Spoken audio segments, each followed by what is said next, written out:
Hello everyone, ఇలాంటి videos మీకు ముందుగా కావాలి అనుకుంటే మా ఛానల్ని సబ్స్క్రైబ్ చేసుకొని పక్కనే ఉన్న బెల్ ఐకాన్ని క్లిక్ చేయండి. అప్కమింగ్ రివ్యూలోకి వెళ్ళిపోదాం.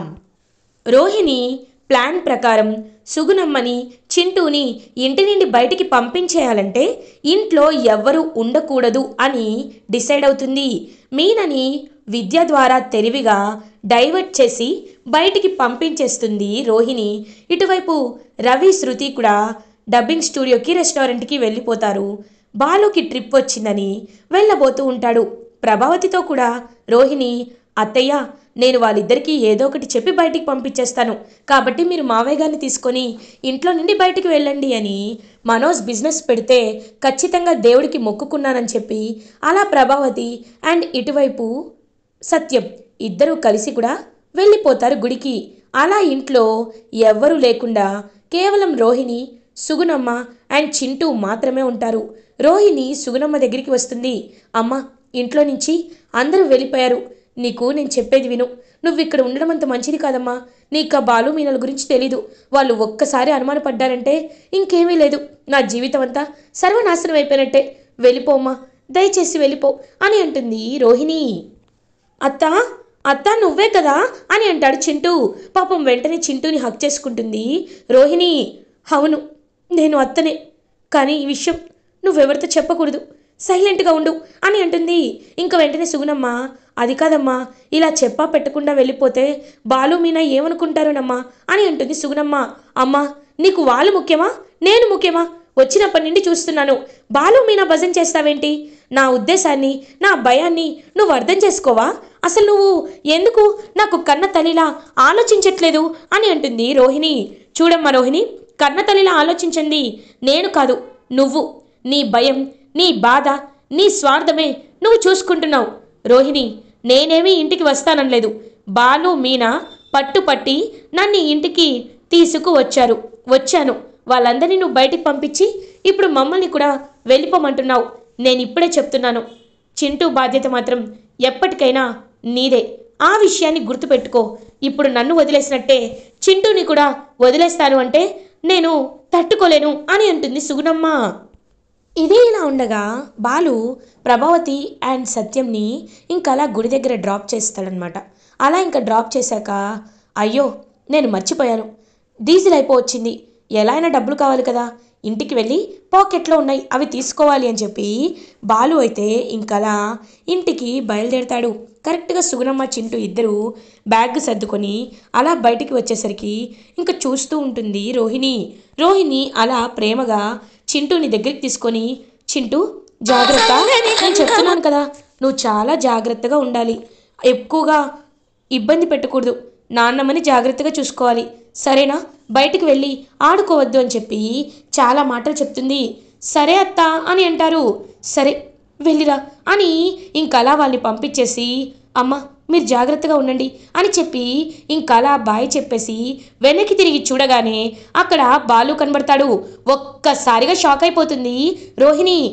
బాలు అని అంటుంది. ఏంటి పార్లరమ్మా, చింటూ నిన్ను అత్త అంటున్నాడు, ఆవిడ్ని నువ్వు అమ్మ అంటున్నావు, అంటే ఆవిడ కూతురువి నువ్వేనా? ఆ బాబుకి మేనత్త, దుబాయ్లో ఉండే మేనత్త నువ్వేనా అని అడుగుతాడు బాలు. ఒక్కసారిగా షాక్ అయిపోతుంది రోహిణి. బాలు నువ్వు తప్పుగా విన్నావు బాలు అంటే అననేలోపు, పార్లరమ్మా ఇంకా దబాయించాలని ప్రయత్నించద్దు, ఎందుకంటే నేనంతా వినేశాను. నువ్వు వాళ్ళ ఇంట్లో నుండి పంపించేయడం, అది మాత్రమే కాకుండా తన్ని అమ్మ అని పిలవడం అంతా నాకు తెలిసిపోయింది. ఎందుకు పార్లరమ్మా, ఎందుకు ఇంతలా మోసం చేశావు? మీ అమ్మ ఆవిడని చెప్పుకుంటే నీకొచ్చే నామోషి ఏంటి? ఆ పసిపిల్లవాడు నీ మేనల్డని చెప్పుకుంటే నీకొచ్చే నామోషి ఏంటి అని అడుగుతాడు బాలు. అమ్మయ్యా, బాలు ఏది సరిగ్గా వినలేదనమాట. బాలు, నీకు చెప్పేది విను. అత్తయ్య గురించి నీకు తెలిసిందే కదా, ఆవిడ డబ్బే ప్రపంచంగా బతుకుతుంది. నాకు ఈ ఇంట్లో మర్యాద కావాలి అంటే నేను ఇలా కోటీశ్వర్ల కూతురని చెప్పుకోక తప్పదు. అందుకే ఇలా చేయాల్సి వచ్చింది బాలు, నన్ను క్షమించు బాలు. ఈ విషయం అత్తయ్యతో చెప్పొద్దు. ఆవిడ ఇంకా నన్ను ఇంట్లో నుండి గెంటేస్తారు. నాకు భవిష్యత్తే లేకుండా పోతుంది బాలు, ప్లీజ్ బాలు అని బ్రతిమలాడుతూ ఉంటుంది.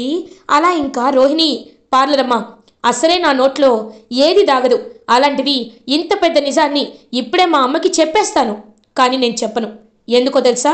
అదిగో వెళ్తున్నారే ఆవిడ ఆ పసిపిల్లవాడు చింటూని చూసి. నిన్నేమన్నా మాకేమీ పర్లేదు, కానీ నీ వంకతో వాళ్ళని కూడా తిడుతుంది.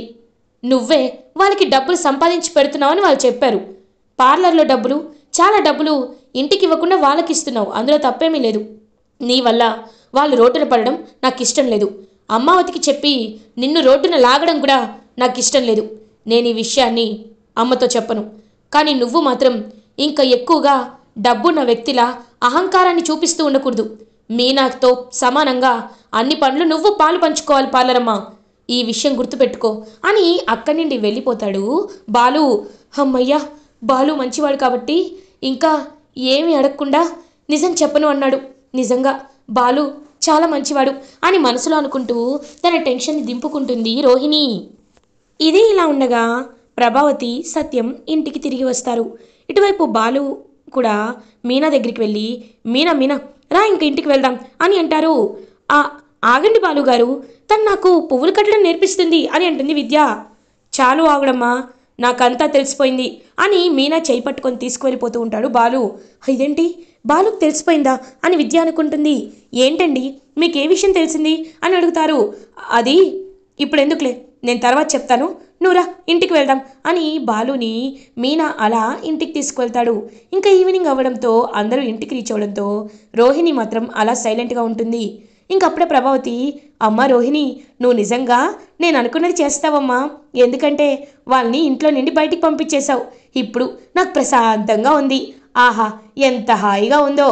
లేకపోతే ఆ దరిద్రపు ముఖాలని చూస్తూ ఉండాల్సి వచ్చేది.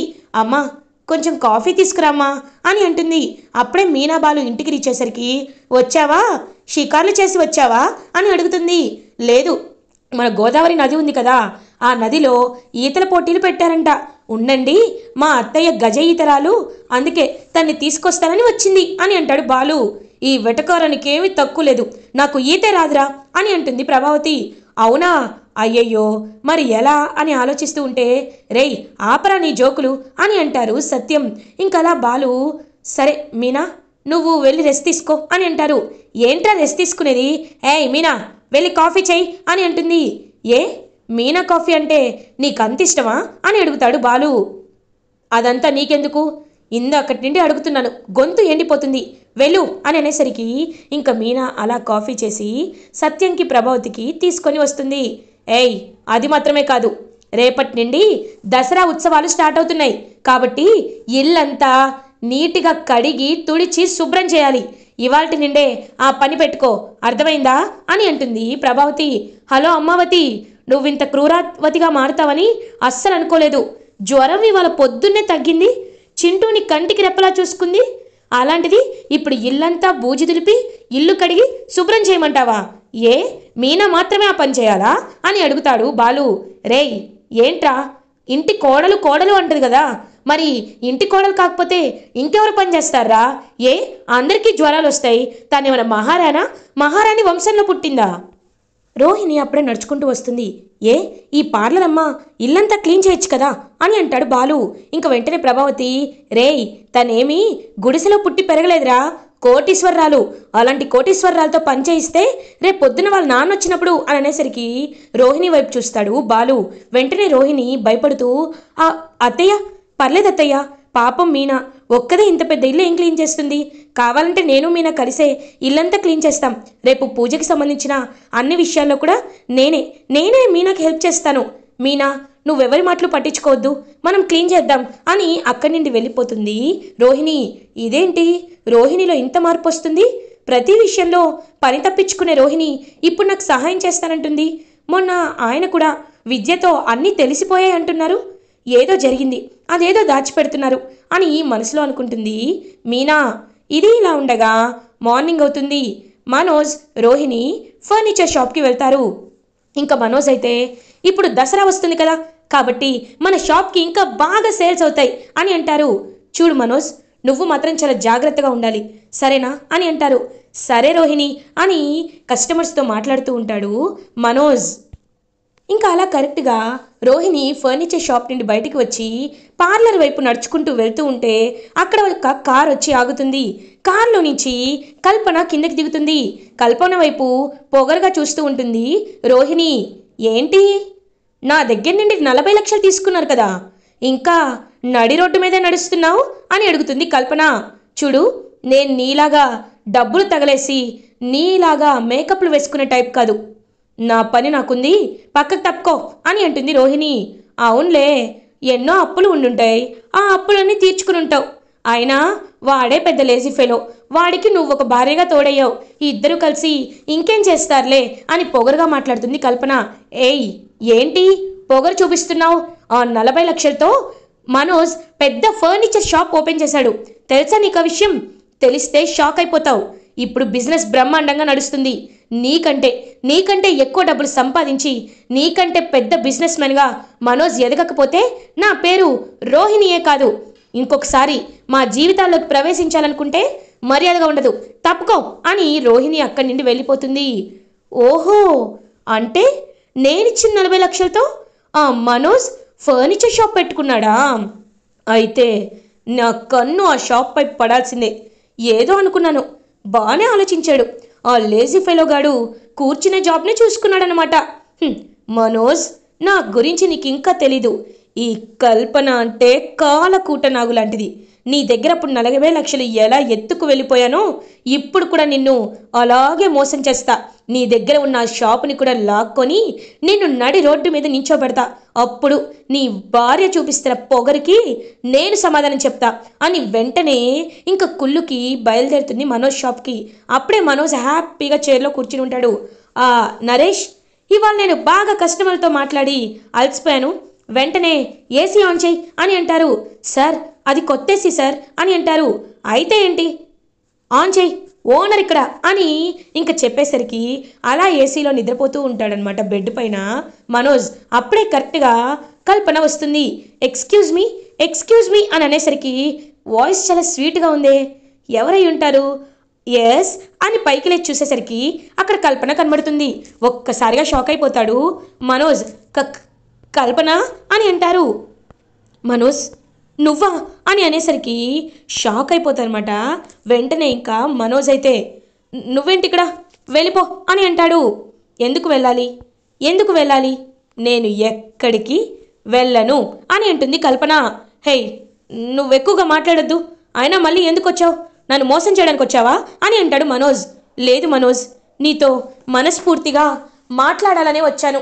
మొన్న మాట్లాడదామంటే నీ పక్కన నీ వైఫ్ ఉంది, అందుకే నేనేమి మాట్లాడలేకపోయాను.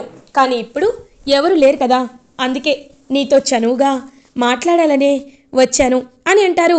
వెంటనే చూస్తూ ఉంటాడనమాట మనోజ్. ఏం మాట్లాడతావు అని అడుగుతారు. మనోజ్, ఒకప్పుడు నేను తప్పు చేశాను, పాపం చేశాను. నీ దగ్గర నుండి 40 లక్షలు తీసుకున్నాను. కానీ ఒకటి మాత్రం నిజం మనోజ్, ఇంకొక 2 రోజుల్లో నేను యుఎస్ వెళ్ళిపోతున్నాను. కాబట్టి నీతో ఒక ముఖ్యమైన విషయాన్ని మాట్లాడాలి అని అనుకుంటున్నాను. చూడు, నాకు నువ్వు కావాలి. ఒక్కసారి నేను కెనడా వెళ్ళిపోతే మళ్ళీ తిరిగి నీ దగ్గరికి రాలేనేమో.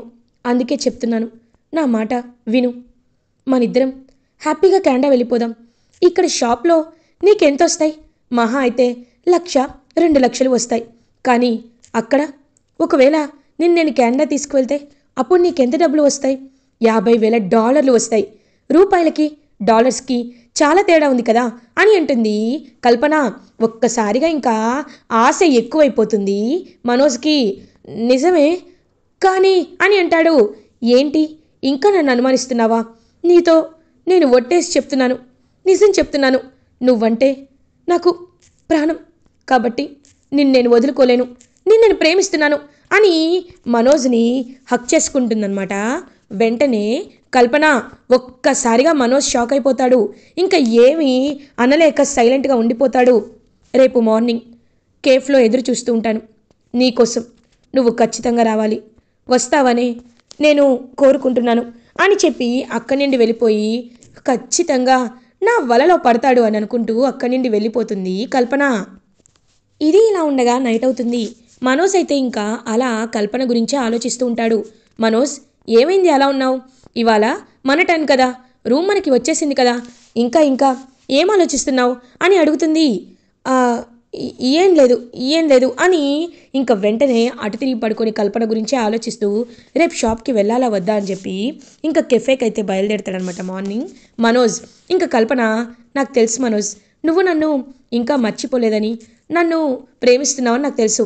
ఈ 2 days మనం బాగా ఎంజాయ్ చేద్దాం. యుఎస్ వెళ్ళాక ఇంకా మనకి తిరిగి ఉండకూడదు, సరేనా అని ఇంకా షాపింగ్ మాల్స్కి అలా ఇంకా కాంప్లెక్స్కి అన్నిటికీ తీసుకువెళ్తుందనమాట వాడినైతే, ఇంకా మనోజ్నైతే కల్పన.